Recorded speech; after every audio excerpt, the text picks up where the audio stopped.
We are. Ready? Okay.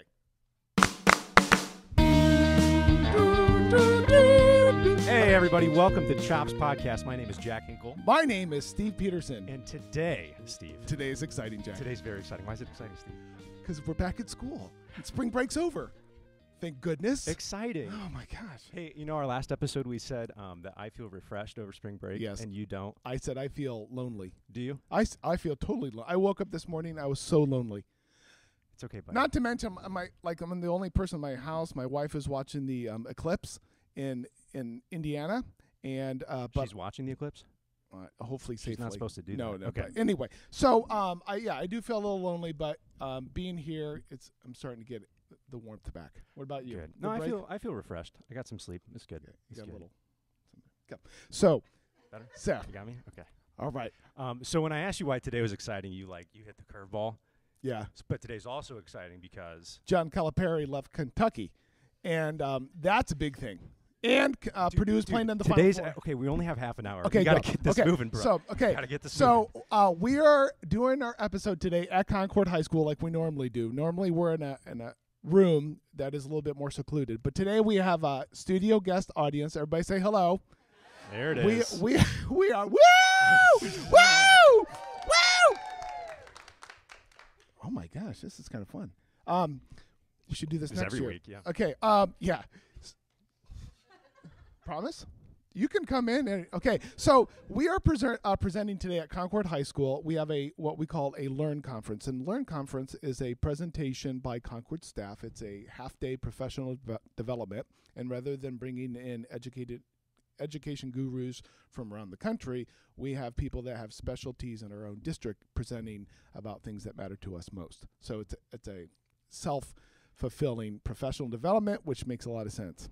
And today we're talking about student engagement. We're talking about student engagement. Which is kind of like our sequel to last year, Trifecta Round 2. That is. Right? And this is how we got our start, was doing this production. This is kind of odd because I don't know if I should be talking to you or to you. I know. I'm like trying to do both. Okay. Right. Okay. This is good. Okay. So student engagement. You know, I had a former student colleague back there in the front row just about 7 minutes ago, as we were playing Werewolves of London, as the students were coming in, the colleagues were coming in, and we were saying hello to everybody. Mm-hmm. She goes, I feel like I'm getting trolled right now. Trolled? She goes, is this part of your shtick? And I was like, yeah, it's a part of my shtick. Like, she goes, you're like talking to everybody because then you're going to say, well, this is what you're supposed to do with your kids every day. I was like, yeah, it got me. So shout out. Thank you. So let's talk about student engagement. When you think about student engagement, Jack, what are some of the non-negotiables or highlights that come up to you? Well, one of the things we've talked about in our podcast often is every kid, every day. It's like a Steve Peterson classic. Every kid, every day. Every kid, every day. So talking to every kid, having some sort of meaningful interaction. And we are pretty deliberate in our classes, I want to say starting a little bit after the bell, because we want to make sure we get to everybody. Correct. Right? We go through the rows. We have rehearsal in this band room, and this is about kind of like our seating chart, like where they're sitting, like the right number of people. And their posture is very good. This is good. I like yeah, they could show our kids something. Yeah. Okay. So we always walk through the rows like before every class and talk to every kid. Yep. Even when there's stands and chairs and musical instruments and loud sounds all the time. And just make a fist bump or a handshake so that's the way we do start. Every day. And we start, actually, the song that you just heard, Werewolves of London, is a song that is not constantly, but a lot of times playing in this room as kids come in. There's always, one of us is always back there at that door, and usually somebody is down here or out in the hallway, and we're always talking to every kid every day. Like making it a point not to do copying papers or getting stuff ready. It's just we're trying to get to every kid every day.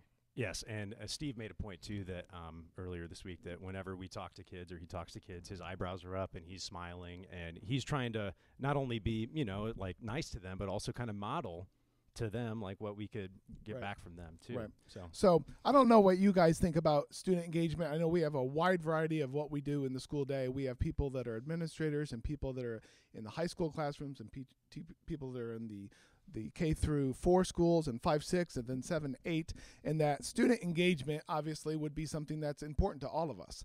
And my view, and probably yours too, is that I cannot get to a class unless I can get to the individuals, right?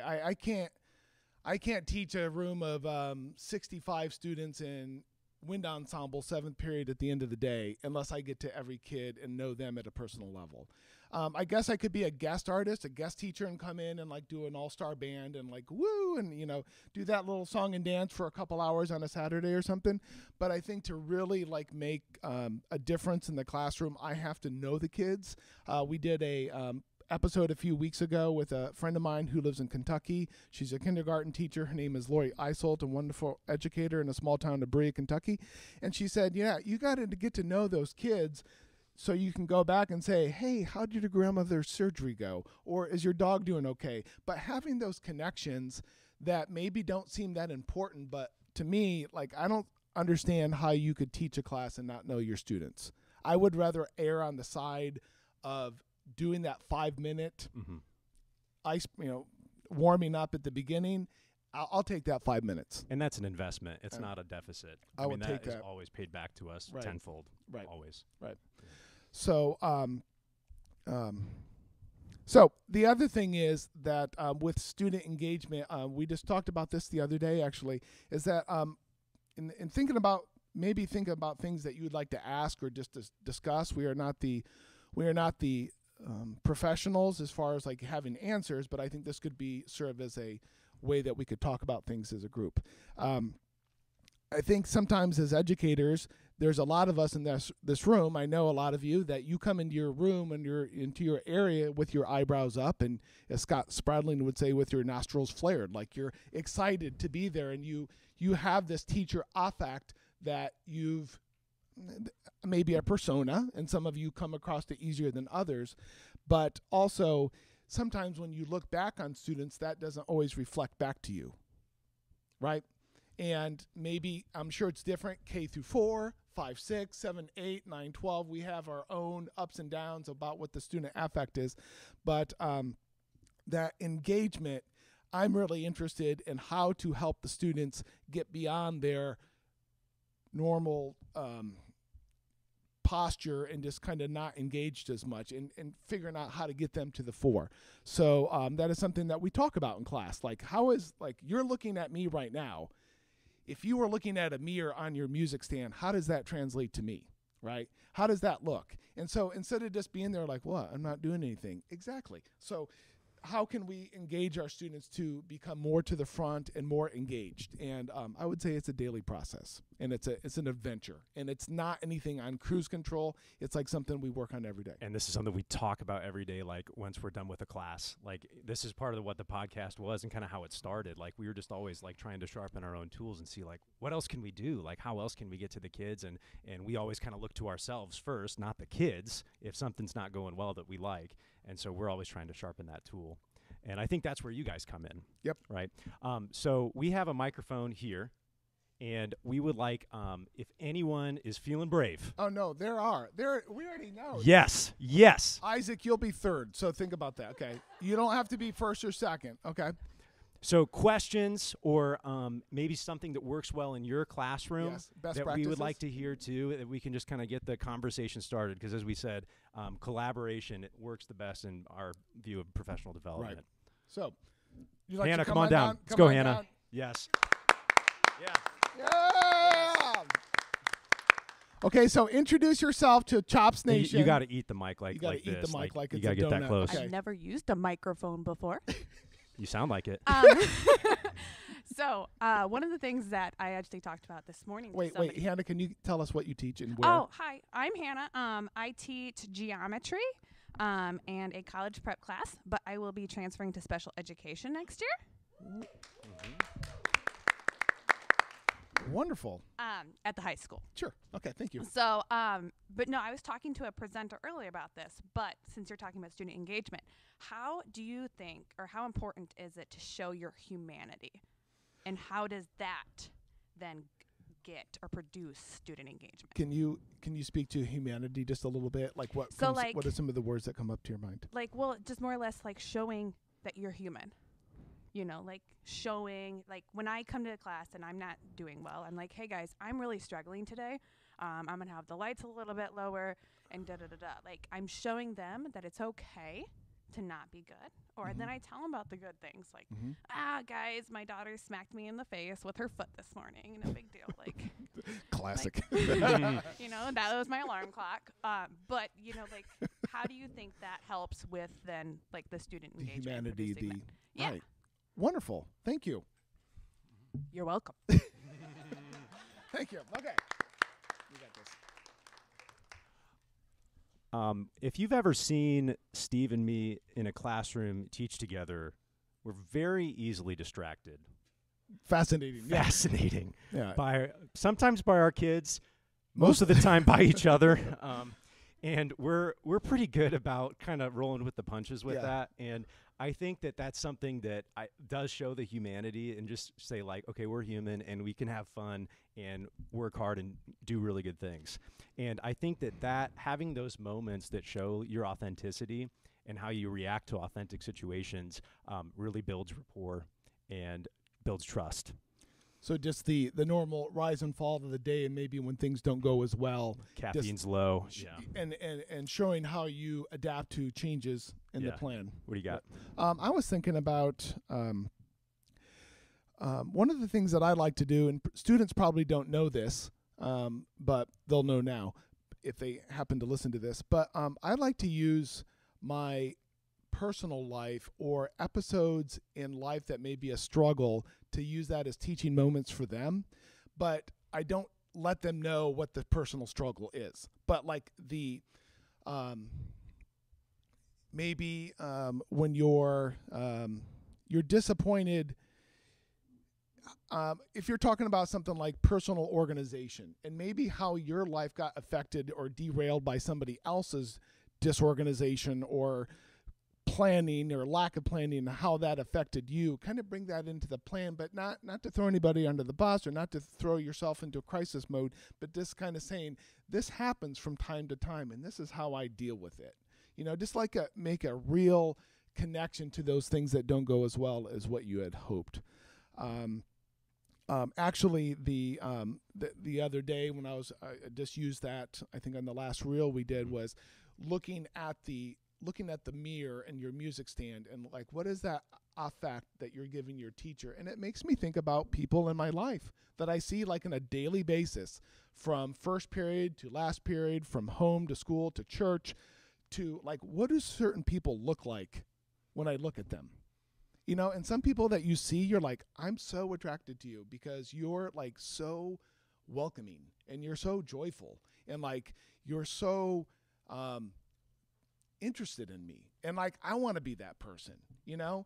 And how is that as a teacher, how can I do that? And then also is certain people, when I look at them at homeschool or church, I'm like, they seem to be struggling, and I don't want to bring that to my classroom. So I talk about that, but in a kind of a vague way, but I use my personal climbing or scrapping.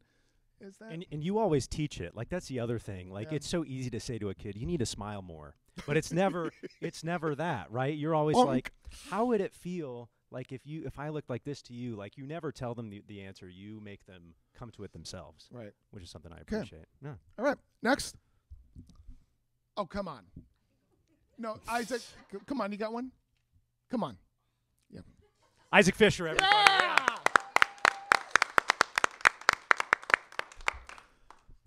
Okay, so we're going to get queued up here on question number 3. It's going to come up from somebody in the first row. Could be athletics. It could be grade school. Oh, Heidi's moving. Oh, could be varsity basketball. Hit it. Okay, boy, you're a tall boy. Okay. Go ahead. I'm Isaac. I teach Algebra 2 and Geometry. Isaac 2. Isaac, okay. Algebra 2 and Geometry. Okay, gotcha. Math. What I like to do is sometimes I'll mess up when I'm doing a problem on purpose, just to kind of. Hannah just said, no, he doesn't. It's. No, it is. Okay, sorry. Sometimes. Okay, so tell us. And just see what kids are out there that catch the mistake, and then tell them that it's okay to make mistakes in math and not to be afraid to do so. So what is your experience with that? Do students normally fish that out? They normally laugh at me first. Fisher that out? Laugh first, Yeah. then. Yeah, laugh first, and then I realized that a lot of them start trying more than what they used to. Interesting. Fascinating. Cool. Nice. That's good. Okay, thank you. Nice. Thank you, Isaac Fisher. All right. So, Hannah, you feel like he makes mistakes, but he doesn't always know he's making mistakes. Sure. Good. Okay, let's go. Good. Let's What do you go. got? There we go. There we This go. is There exciting. we go. State your name and your district. CJ Schaefer, Okay. high school, social studies, track coach, football coach. Nice. Yes. So as the track coach, Yeah. if you guys had a race, who would win?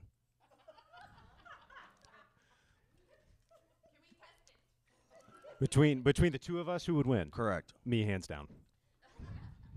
Sprinter or long distance? Both. Both. Decathlete? Who? Decathlete? I would. Oh, all I right, got like that. more skills Yeah. overall. But That's true. he's a runner. On feet, I'll win. Jack is a runner.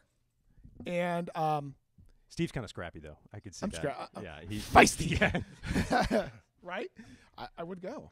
You would. So this is fascinating. I'm glad that you came up here, CJ, because CJ's been in the Concord district all his life, and as a student and as a teacher. And I wish we could all like sit in each other's classrooms, and then also in each other's practice fields, you know, and go to the track and field practice or go to football practice, and vice versa. Come to marching band, and we just all kind of sit in the stew and see what we're doing. But you know, obviously, let's go to track and field and football, since it's all extracurricular. They're not getting a grade. Correct. And then student engagement. Obviously, you have a loyal following, and I'll just go with football, right? There's a hub, there's a community, and you guys have been real intentional about that. Sure. Well, I think of F I don't know. Was that a question? F50H, right? Yes. That is. Well, that's been around since I went here. Sure. And so, I mean, I don't know. I don't want to change the subject. I don't really know what you're asking me, but Like student engagement Well, like- in athletics versus like in your classroom. Like I'm Oh. sure there are some similarities and maybe well, I differences. do have another question, but I'll get to that. Okay, I Okay. like this. I think That's that the similarities between band and the sports are students are choosing to be there. Yeah. Like we can say, if you don't want to be here, go do something else. And so my question though was more in the classroom. So Gotcha. I've gotten a little bit better at it over 15 years, but I used to take every time a kid was not being engaged personally. Hmm. And that about drives you out, right? So how do you guys deal with like the bad day? Because you're not going to bat 1,000. You're going to have a kid every day that's disengaged. Every day. Every day. day. Every And so- kid, every day. No, So how do you deal with not taking that? Yeah. And maybe you don't deal with it very good because I'm not perfect at it. But how No. do you deal with not taking it personal? Well, one thing we've Thank you. talked about in together is we think of like 4 quadrants of how to handle a kid maybe misbehaving, and in this way we could say maybe disengage is like a form of that.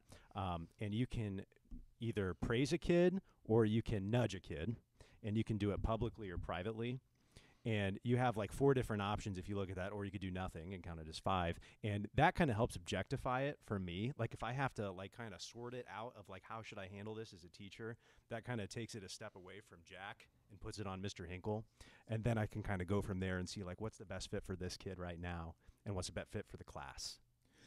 The other thing is Jack does a really good job of this in the class, and this happened just a couple of weeks ago, and this is a technique I'm sure that a lot of you do that I think is good for the teacher's soul. Like if you're in a class of 35 students and maybe the affect of the group is a little wah-wah, and just when I think that Jack is going to go and like lay down on the group about get it together, guys, he will consciously make a decision. I know when things are not going well to go, you're amazing. You guys, trumpets over here, you guys, your tone and the way you guys are looking right now at me, bueno. Like, and he changes the course of it like that. Some students, I don't know if I don't want to say that would they have to sniff it out, because that doesn't mean it's not authentic. But I think it kind of helps realign your priorities when you do that, right? It does, and it gets me in a different mood, which is probably more important. Right. Keeps me up. So, yeah. But there is, I mean, I teach classes that are all electives, and I teach classes from Jazz 1, which are mainly juniors and seniors that are more advanced musicians, to beginning piano of students that just got thrown into that class. So, I mean, that's a real situation. You see it all. I see it all. Yeah. And there's a lot of talking one-on-one when we have our downtime, or we're on headphones or on pianos. A lot of what I'm doing is not so much musical, but social emotional behind the scenes, like, so the musical can get better. Can I share something I got from Michael Scott? Yes. So anyway, we're talking about this. So just to add to you guys, so my situation, I have kids for a semester, and then they're out. Yes. And so it's a little bit trickier to get to know them over a quick period of time. And we used to go through, like, every kid would introduce themselves and give something cool about them and whatever. It was super inefficient. So anyway, what I did was, we have these things you got to fill out every day. We call them bell work. I call them daily blogs, whatever. So I thought the kids would think that was unique. They hate it. But anyway, they turn them in every week, and I get that info. And so, Michael Scott, if you've seen The Office, he had, like, index cards about each client. Yes. So on my seating chart, I write one quick little thing, and then I can get reminded each day to kind of get that personal interaction with them. That was I don't think it's Great. unique That's just a to win. me, but No, that's that's how I did it that's great. efficiently. Excellent. Well done. All right. Thank you. There you go. CJ Schaefer.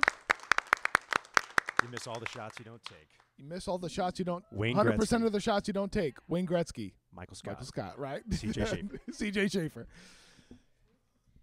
Oh, and we have somebody with their first pair of Eclipse glasses. Woo! Okay. Mic check 1 2 1 2. Hi. Okay. My name Wait, is. you can tilt that tip down. it down. There you go. Everybody dance now. Okay. Okay. Okay. My name is Jaquita. I'm a Strive pair at the high school. My question to you guys is, like, so I sit in classes with different students, and I don't like to be, like, breathing down their back so they won't feel, because I have a couple students that, like, want to feel cool, so they don't need the rest of the students to know that they have someone, like, here to help them and stuff. But I don't be want to feel like I'm, like, on their back, like, hey, do your work. Like, so I kind of, like, try to sit back and let them tell me they need help. But they won't do it. So now it's like, I be kind of struggling. Like, I want to be, like, on your back, like, get your work done. Like, I'm their mom, but I also want them to feel comfortable enough to come to me like, hey, I'm having a problem with this. Can you help me? Or, like, I know they don't want me to be in, like, I don't know. I don't know how to, like, explain it. I know they don't want me to, they got this image to hold to the rest of their peers. Like, I'm a cool kid. I got this. I don't need, like, and I know I be, like, encouraging them, like, you very smart. Like, it's okay to be cool and smart at the same time. Like, Right. Like yourself. Yeah. She's like, yeah. So it's like, how do you get them to interact and engage and things like that, like, without seeming like you trying to be hard on them or push them? Gotcha. Hit it. I think this is also is kind of in line with what CJ was talking about. The sometimes that head on has diminishing returns, right? And it that feels puzzling to us. And I guess for myself, I do go back door a lot. Like if we're like, I'm just thinking about working on imagine I'm in a piano class. I have 20 students. They're all in headphones. They look like Britney Spears. We have microphones, and some students are very good at piano, and some students have never played a piano. And it's just, it's a wide diversity, and of asking the students to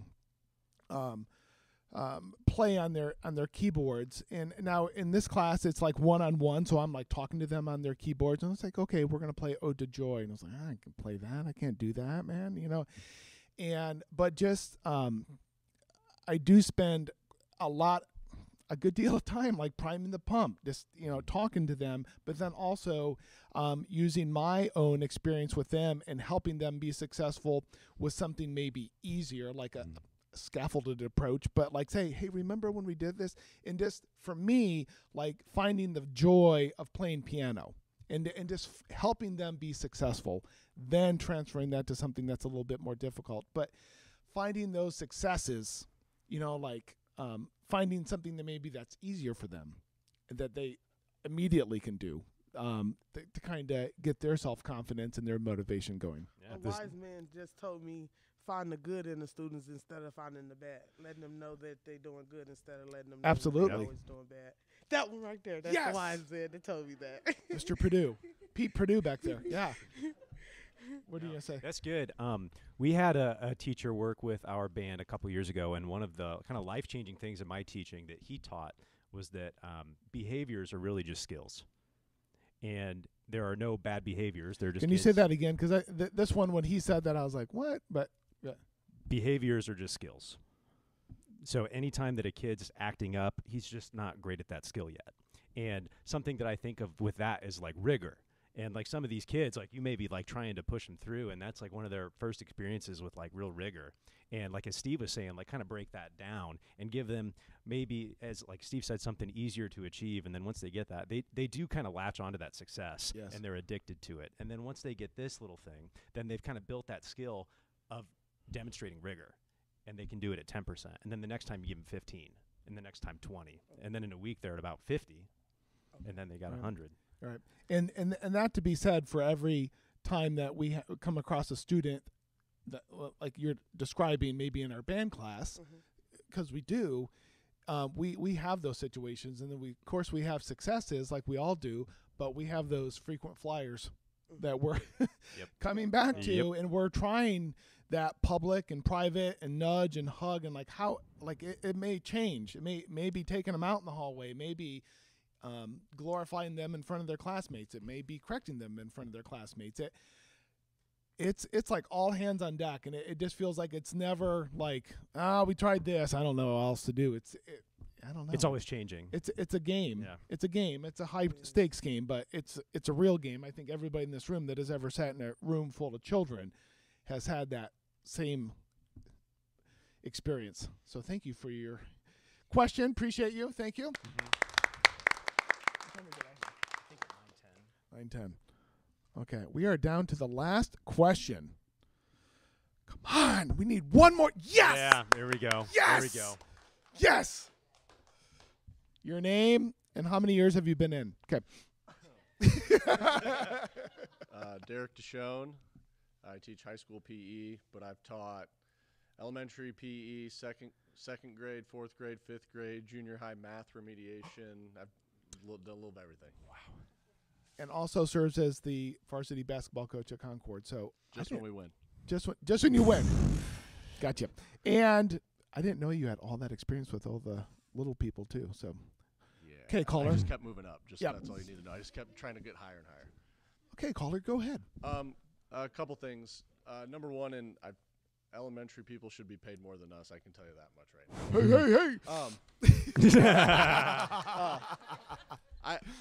now. One thing I took from, and probably you guys as well, is schedule, and sticking to a schedule, and what your experiences are with that. Because in my PE world right now, we don't really have any athletes because they're in weights. So staying on a schedule and there knowing exactly what we do every day has seemed to be, this year we've really stuck to that, and it's been extremely beneficial. Don't know where your experiences are with that in terms of sticking on a schedule. Okay. So the I'll go first. The first group that I teach at the beginning of the day is Jazz 2. We sit right in these seats at 8:20. So our schedule, we do kind of have a hypnotic rhythm to that class as far as like 8:20 when the bell rings, you're expected to be in the seats. The announcements go on. We watch the PowerPoint. Dr. Molnar does the announcements. After that is over, I say, okay, go ahead and blow your horns. And then it becomes chaotic in here for about 5 minutes, and they warm up, and they're playing the drums and everything. And that's when I go say hello to each of the kids. and pump their fist and say, hey, what's going on? And then we have a series of, just like you would in an athletic class or an athletic team, we have a series of warm-ups that are almost virtually the same every day. And Jack does some of the same ones every day, but that's by design, just so there's kind of like a ritualistic opening to it. And then getting through that and then starting that, that rhythm for us is very helpful. And starting at the same time every day. I know we have to move by bells, but that's very helpful, like doing the same schedule every day in that specific class. Yeah. I can talk more like long ball schedule too. Yeah. I make a map of our semester just with like every event that's going to happen and just kind of plan out what needs to happen by then. And I more use it as a guide more than like a rule. So I give myself some air for mistakes. That helps. Yep. So yeah, the entire semester is planned out week by week and day by day. And I never hit it, but makes me feel better to look at it. So One more thing I wanted to add, because being the basketball coach, We're the basketball. yeah, Right. when we went the band, Right. visibility is huge, and Yes. I don't get to see a lot of the kids that I deal with on a daily basis because they're not in my class. Yes. Just as you guys, I'm dealing with K through 12, and I've felt that's helped just in general of being visible and going to. I have to go to a lot of different things on the weekends, and I'm involved with a lot of different people. And the visibility piece Yes.